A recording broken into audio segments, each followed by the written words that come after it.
বিদেশি পর্যটক বাড়াতে অভিনব উদ্যোগ নেওয়ার কথা ভাবছে দক্ষিণ পূর্ব এশিয়ার দেশ থাইল্যান্ড। দেশটির পর্যটন ও ক্রীড়ামন্ত্রী সারওয়ং থিয়েনথং জানিয়েছেন, থাইল্যান্ডে আগত আন্তর্জাতিক ভ্রমণকারীদের জন্য বিনামূল্যে অভ্যন্তরীণ ফ্লাইটের টিকিট দেওয়ার পরিকল্পনা করা হয়েছে। এ উদ্যোগের লক্ষ্য শুধু বড় শহর নয়, বরং পর্যটকদের দেশের বিভিন্ন অঞ্চলে ভ্রমণে উৎসাহিত করা।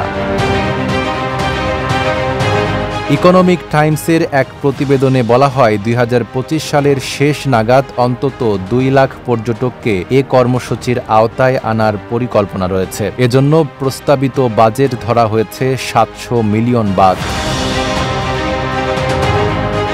থাই সংবাদ মাধ্যম দ্য নেশন জানিয়েছে, সরকারের সঙ্গে ৬টি এয়ারলাইন্স অংশীদারিত্ব করবে।